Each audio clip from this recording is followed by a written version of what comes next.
Okay, so when you think about welding, you're probably picturing a shower of sparks, right? The bright flash, the molten metal. But that's really just the flashy part of the show. The real story, the science that decides whether a skyscraper stays up or a rocket holds together, well, that's all happening at a scale you just can't see. So let's go beyond the spark and dive into that hidden world. I mean, just think about it. From the car you drive to the power plant that lights up your study, our entire modern world is basically built on seams. And those connections, the ones made by welding, they have to be ridiculously strong and reliable.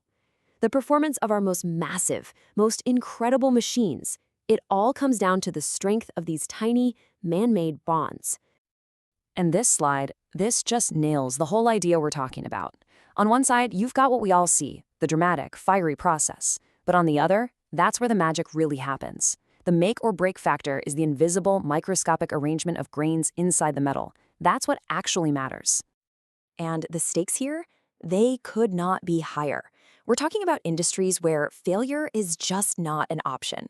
In aerospace, a bad weld is, well, it's catastrophic.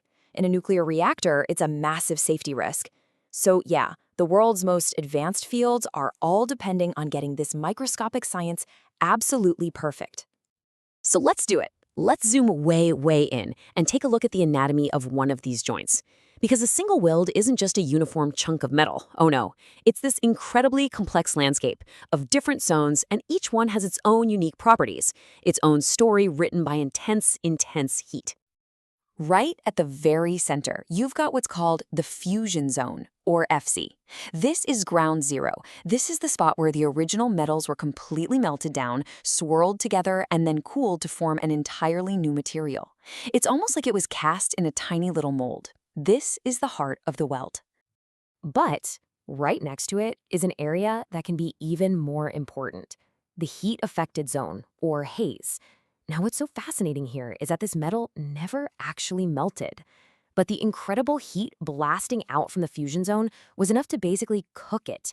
And that process completely changed its internal structure and, you guessed it, its strength. So what defines both of these zones? Well, it's the real star of our show today, the microstructure. Honestly, the best way to think about it is like the metal's DNA. This tiny, intricate pattern of grains and crystals, it is the ultimate blueprint. It dictates literally everything about that weld, how strong it is, how tough it is, and whether it's ultimately going to hold up or fail. Okay, so now that we know what makes a weld strong, let's flip the script.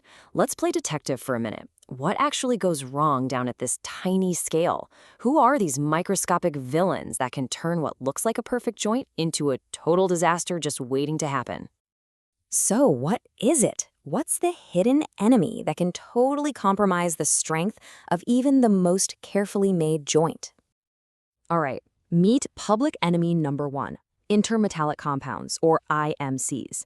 These things are bad news. When you weld two different kinds of metal together, these nasty, brittle crystal layers can form right at the seam. They're like a tiny, invisible fault line baked right into the joint, a crack just waiting to happen.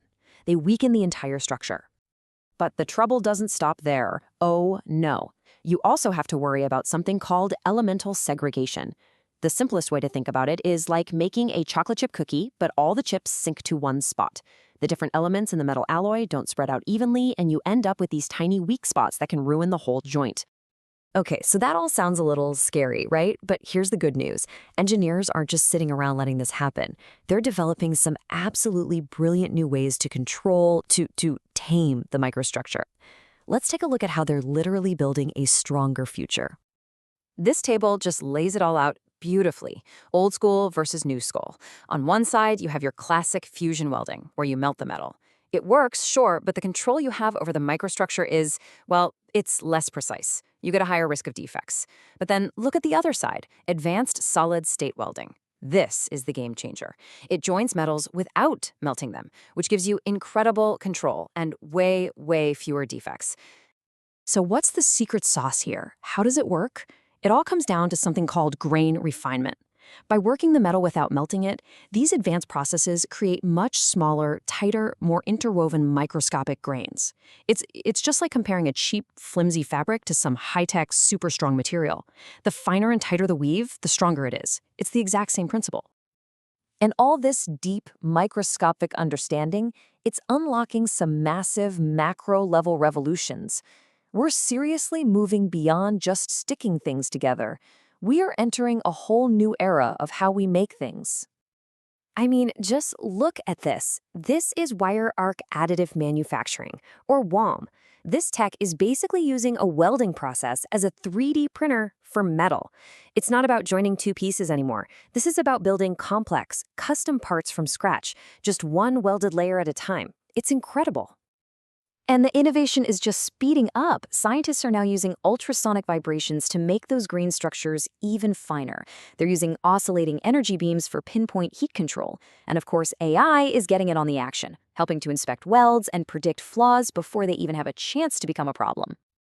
So the next time you see those iconic welding sparks, remember the real action, the real science, is happening at a level you'll never see.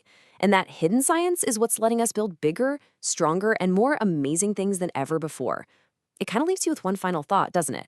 As we engineer the impossible, from structures at the bottom of the ocean to spacecraft headed for other planets, what will we need to join next?